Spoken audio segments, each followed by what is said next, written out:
should parents react when their teen fall in love? Teenage పిల్లలు ప్రేమలో ఉన్నారు అని తల్లిదండ్రులు తెలియగానే చాలా మంది తల్లిదండ్రులు విపరీతంగా బాధపడిపోతారు. ఎందుకంటే చుట్టూరా ఉన్న స్టోరీస్, అమ్మాయిల అబ్బాయిలు ప్రేమించుకుంటే వాళ్ళ జీవితం నాశనం అయిపోతుందని, పిల్లలు మన చేతుల్లో ఉండరని, వాళ్ళ ఇల్లు వదిలిపోతారని, వాళ్ళకి నచ్చిన పనులే చేస్తూ పోతే మన ఇంటి గౌరవం, పిల్లల జీవితాలు రెండు కూడా గుంజిపాలు అవుతాయి అని ఒక ఇన్సెక్యూర్ థాట్ మైండ్ తోటి ఎక్కువ మంది పేరెంట్స్ పిల్లలు టీనేజ్ లో ఉన్నసరికి వాళ్ళ మీద ఇన్వెస్టిగేషన్స్ పెడతారు, చదువు మానిపిస్తారు, ఇంట్లోనే ఉంచేస్తారు, అరెస్ట్ చేస్తారు, కొందరు పిల్లల్ని విపరీతంగా కొడతారు.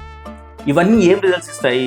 ఏదో ఒక పాయింట్ ఆఫ్ టైంలో అయితే పిల్లలు సూసైడ్ చేసుకోవడము, లేదు ఇంట్లో వదిలేసి పారిపోవడము, లేదు చదువు మొత్తానికి వదిలేసి ఇంట్లో కూర్చోవడము, లేదు వాళ్ళకి మెంటల్ ఇల్నెస్ రావడము ఏదో జరుగుతూ ఉంటుంది.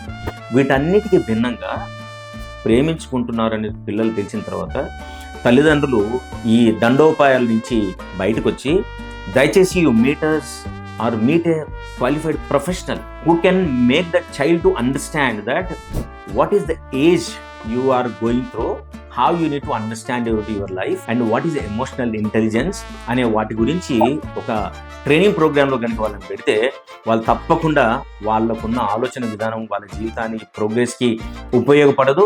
They can definitely grow bigger than this and they can plan their life, then they can enter in to the love relationship అని ఒక అండర్స్టాండింగ్ రావడానికి కావాల్సిన ట్రైనింగ్ ఇస్తే తప్పకుండా మీ కుటుంబం బాగుంటుంది, పిల్లలు బాగుంటారు, ఎవరికి కూడా నష్టం రాకుండా ప్రోగ్రెస్ కావడానికి 100% ఛాన్సెస్ ఉంది.